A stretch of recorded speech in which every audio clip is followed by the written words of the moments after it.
So I don't know if you guys have been paying attention, but a couple of days ago there was a little kid. I think his name was Kenan Hinant. I think that's how I pronounce it.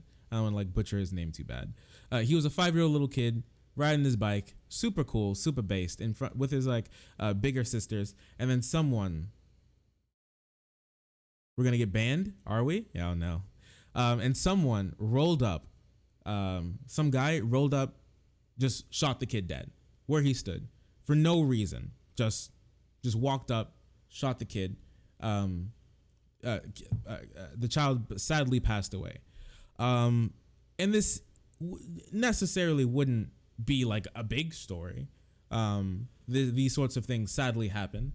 It's kind of like a freak accident, so I can definitely see this getting a lot of news, especially local news, if not a couple of segments in a 24-hour news cycle. But the right has different plans for this story. So here's Matt Walsh. If you don't remember, Matt Walsh is that like Ben Shapiro crony. He's like Ben Shapiro, but like much more stupid. And he's like, say his name. 5-year-old Kenan Hinant was executed in cold blood while riding his bike. The accused killer is Darius Sessoms. He allegedly walked up to the boy and shot him dead in front of his sisters. Reverse the races, and this is the only thing the only thing anyone talks about for a month. Okay. So for one, not every crime with intra-racial crime gets this much attention.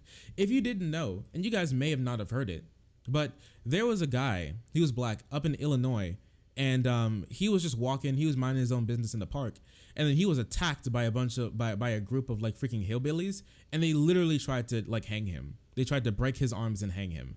Lots of people didn't hear about that story. That is a massive story, isn't it? Like this group of freaking rednecks tried to hang this black guy in Illinois. That didn't get that much attention because not every story gets national attention like that. I didn't hear about it until like a couple weeks after it happened.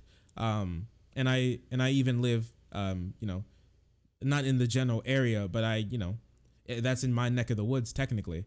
And I didn't even hear about that. So you don't hear about everything. But the crazy thing is that they're gonna hold this up, and what they're gonna say is like, reverse the races, and this is anything anyone would ever talk about. All right.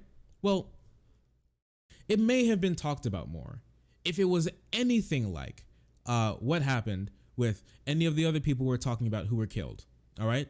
And these people are trying to make this like Breonna Taylor. They're trying to make it like George Floyd. They're trying to make it like any of the other people who you can name off the top of your head who were like killed by police. All right. And that's the big thing.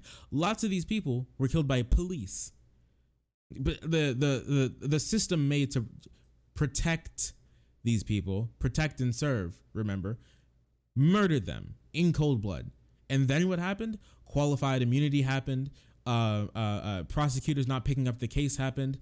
Those people walking free happened. Getting bailed out of jail happened. All of these things happened to these people that didn't happen with this child. Now, if you didn't know the story behind this is that less than 24 hours after the shooting took place and this guy booked it, he was caught. All right. You see what he's wearing here. You may have missed it, but it's a prison uniform. He's in prison right now. He's in jail, and he's facing a life sentence. Now even the dude who sat on George Floyd's neck for 10 minutes until he became unconscious and choked out his blood supply until he died, even he isn't about to face a life sentence in jail. I think the max that he would get would be like 60 years or something, 50 years or something. Even he's not looking down like a life sentence. 24 years after. Less than 24 hours after, the guy was arrested. He was booked into jail. He is not getting out on bond. He is going to sit in jail, and he is going to probably be in jail for the rest of his life. Okay? And this all happened before this story could even get out of the local newspaper. All of this happened. This was completely wrapped up and taken care of by the police department before anybody can even get their hands on it. And these people are trying to hold this up. They're trying to literally use a dead kid's body as a political football to try to make a political point, to own the libs, to make the to try to hold him up as their own George Floyd. This was like trending. It was like say his name, right? This isn't getting as much news attention as it should. Like, what is there to say? Crazy dude walked up and killed a kid, and he's in jail before you even get to.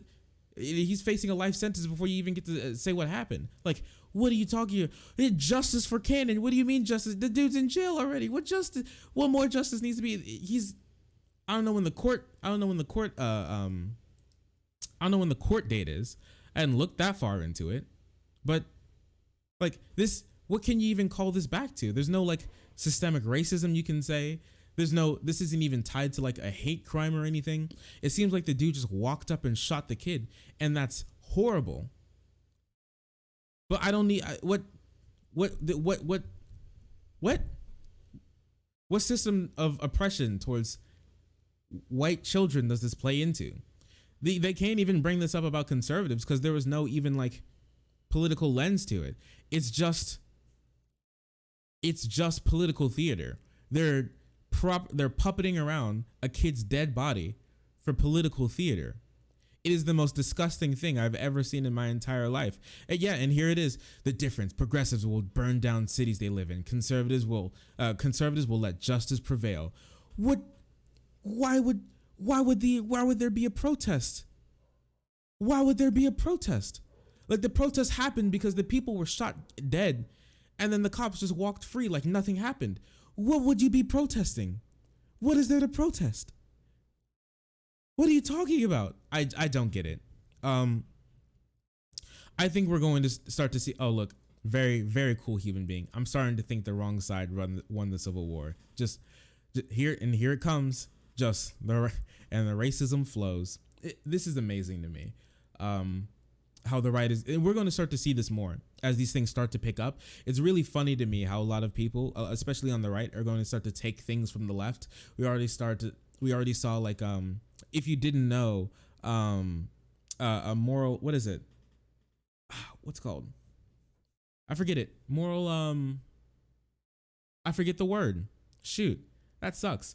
But when companies like change their logos to rainbows for like Pride Month, you know, and like the left calling that stuff out as not being really meaningful. The right took that. The right tried to take general protest. The right tried to take all these things from the left. And now, since they don't have much to talk about, if you didn't know back in the day, and when I mean back in the day, like less than 10 years ago, like the majority of Republicans thought that white people were the main virtue signaling. Yes, thank you so much. I couldn't think of it.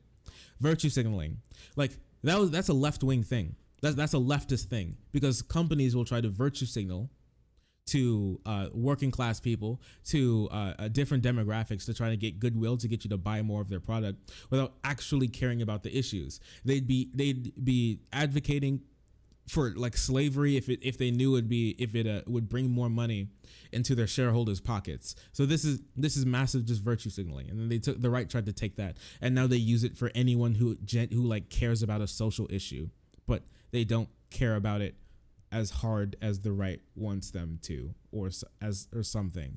You know, they steal everything that they can from the left because they're horribly uncreative heathens. Who try to stitch together their own like patchwork garbage ideology to make anything work. And now we're going to start to see this more with them having less and less problems. Just, you know, the right and white straight people in this country in general having less problems being the main power holders in this country. They have to do something to feel oppressed. And so this is what they're going to do. They're going to use, and this is the new, what is it? This is the new manifestation of that. They're going to start to use children's dead bodies as political footballs and kick it around until someone pays as much attention to them as, I don't know, that those uppity blacks who got mad when their police when police officers in their community get 79 community complaints and nothing ever happens, you know? So this is just what we're going to start to see more of, and it's really